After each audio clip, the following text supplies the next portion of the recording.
Isa pong makasaysayang development ang naganap dito sa mundo ng cryptocurrency. Matapos pong ipasa ng US Congress ang tinatawag na Genius Act, isang batas na tumutok sa regulasyon ng stablecoins at asset tokenization. Pero hindi lang yan ang good news, mga ka-crypto. Ayon po sa bagong SEC chairman na si Ginoong Paul Atkins, iniisip na rin ngayon ng US Securities and Exchange Commission ang pagkakaroon ng tinatawag na innovation exception. Para po yan, para mas mapadali po ang tokenization ng mga asset o paglalagay ng tunay na yaman tulad po ng real estate, stocks at iba pa sa blockchain. Pero, ano nga bang ibig sabihin nito? Paano po ito makakaapekto sa mga crypto traders? Lalo na po tayong mga Pinoy. At ano po ang koneksyon nito sa paglago ng global crypto economy? Kaya yan lamang po ang ilan sa mga katanungan na siyang ating pag-uusapan sa video na ito. Pero bago po tayo magpatuloy ay pakibasa na lamang po muna ang disclaimer dito po sa ibaba ng ating screen. At yan ang ating nakikita po rito ay ang bagong SEC chairman na si Ginoong Paul Atkins. Ayan. Ngayon ay ano nga bang ibig sabihin ng Genius Act?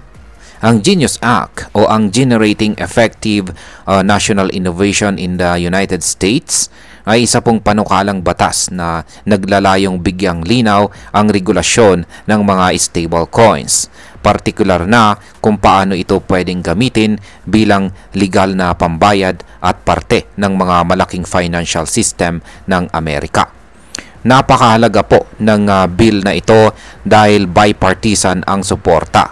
Ibig sabihin, parehong Democrats at Republicans ang bumoto para rito. Umabot po sa 308 na boto pabor sa 122 laban. Ayan, laban po rito or against. Isa pong napakalaking milestone ito para sa mga crypto enthusiast, investors at mga developers na gustong makakita ng mas malinaw na direksyon sa crypto regulation. At higit po sa lahat, inaasahan na pipirma mismo si President Donald Trump ngayong araw. Ayan. At kanina lamang po, ayan, ay pumirna po pala itong si Pangulong Donald Trump at na-content po natin yan sa nakalipas na balita natin kanina lamang. Yan kapag yan at ito po ay naging opisyal na pong batas. Ayan, at ito po ang magiging basihan ng formal na paggamit ng stablecoins sa US financial system. Ngayon ay ano naman po ang innovation exemption at bakit po ito mahalaga? Ayan. Ayon po sa bagong SEC chairman na si Ginoong Paul Atkins, iniisip ngayon ng ahensya ang pagbibigay ng tinatawag na innovation exemption. Ayan. Ito ay isang uri ng exemption o special permit na nagbibigay daan sa mga bagong uri ng crypto trading models at tokenized asset systems na hindi pa covered ng kasalukuyang batas. Halimbawa, kung may isang kumpanya na gustong mag-develop ng real estate tokenization platform, pwede na itong pumasok sa market kahit wala pang matibay na guidelines, basta't pasado ito sa narrow regulatory waiver. Ang ibig sabihin ay hindi kailangan po ng full compliance sa luma o rigid na rules ng SEC. Bagkos ay pwede pong itest ang mga bagong modelo ng may konting kalayaan. Ang pangunahing ideya dito ay kung pwede ang isang asset na matokenize, dapat po itong matokenize. Ibig sabihin, lahat ng uri ng kayamanan, ginto, bahay, bonds o shares ay pwedeng gawing digital tokens sa blockchain. At ang SEC ay magiging mas bukas na ngayon para suportahan ito.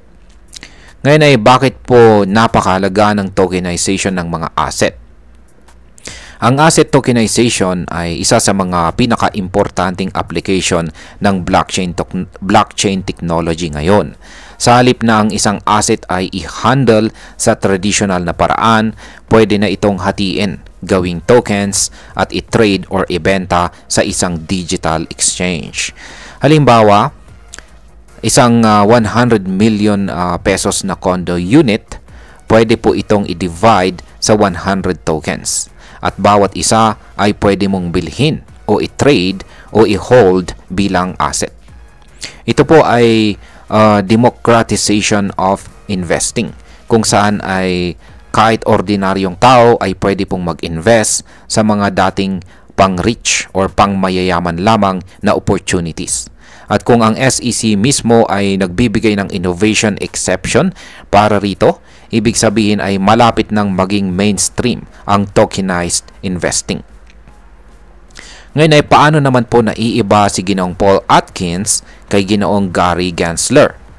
Ayan. Kung natatandaan po ninyo si Ginoong Gary Gensler, siya po ang dating chairman ng SEC. Siya po ay kilala sa kanyang aggressive enforcement sa crypto.